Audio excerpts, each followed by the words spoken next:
Welcome back, my friends, to the show that never ends. My name is Rod, your happy hippie, and I'm here to support another channel who's having a contest.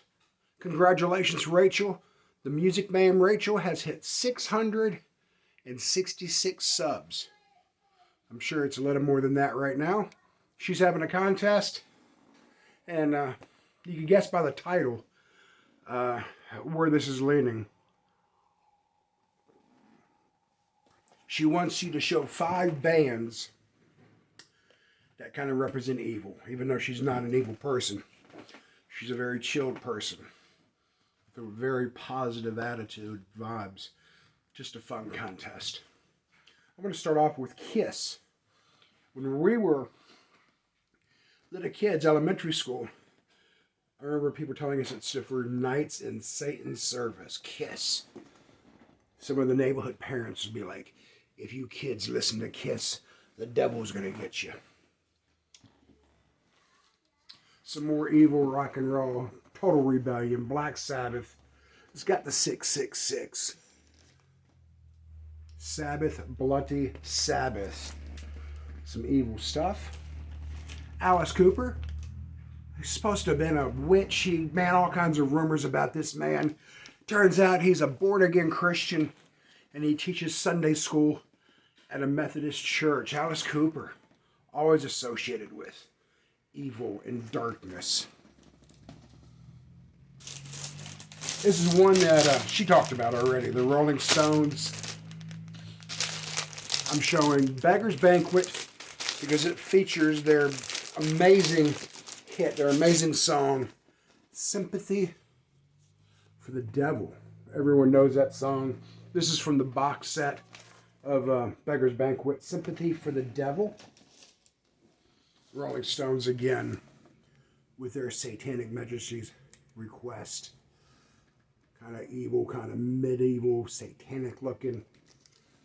And she had brought this album up, Goat's Head Soup. And the reason she brought it up was because of the goat's head in it.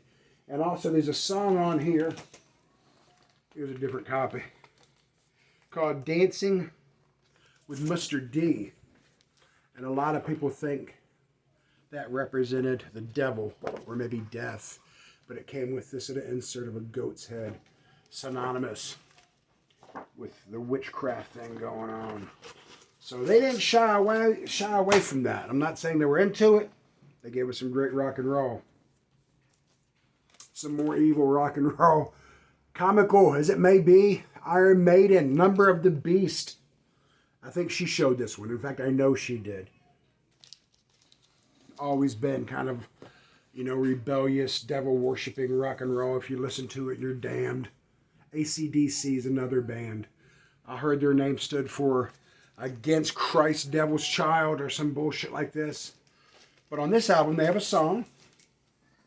I don't know if you can see it. It's called Hell is Not a Bad Place to Be. And I don't know if I agree with that or not. Highway to Hell, of course, AC/DC. Highway to Hell.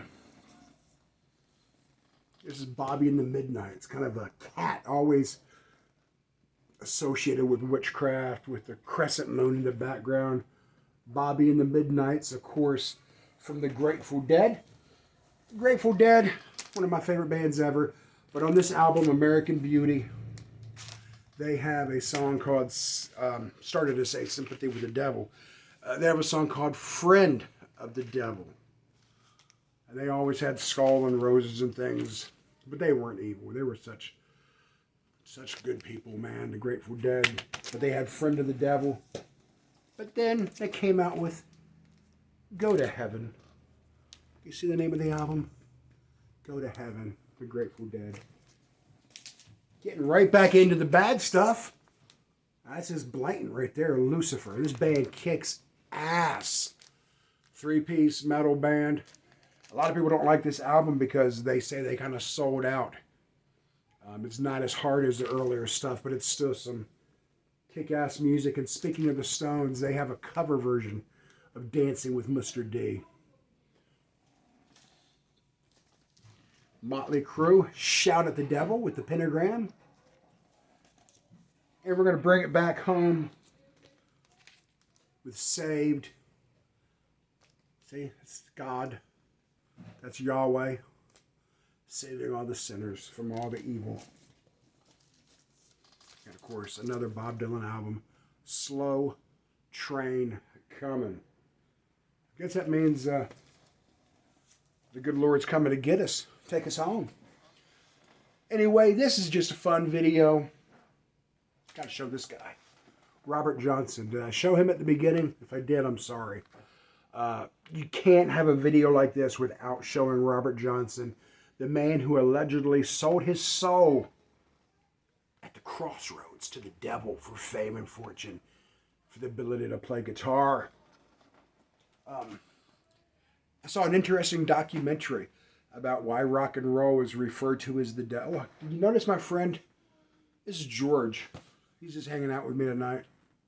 George is a good guy. Anyway, I saw a documentary about why people say the devil is rock and roll's music.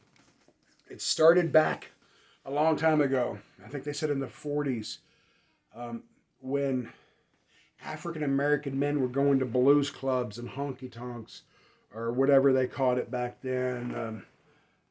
They were going to the clubs and they were listening to blues and they were drinking and having a good time. They weren't getting up and going to church the next morning with their wives. And the man is the one that had the money. So the church, the preacher wasn't getting his money, the tithing. And so he started telling the wives how evil the music was. And it was the devil's music, trying to get them to convince their husbands not to go. Don't know if that's folklore or where that came from. I think I saw that on a documentary about Little Richard or somebody. Maybe, I don't know. But yeah, that's how it all started. A greedy preacher. He's not getting as much money as he wanted, so he said, your husband's out at the devil's club. Listen to the devil's music. So, anyway. Guys, I hope everyone's doing cool. Rachel, congratulations on 660 subs. 66 subs. I bet by the time this comes up, it'll be 677. Maybe when she gets to 777, she'll have another contest. You never know. Peace.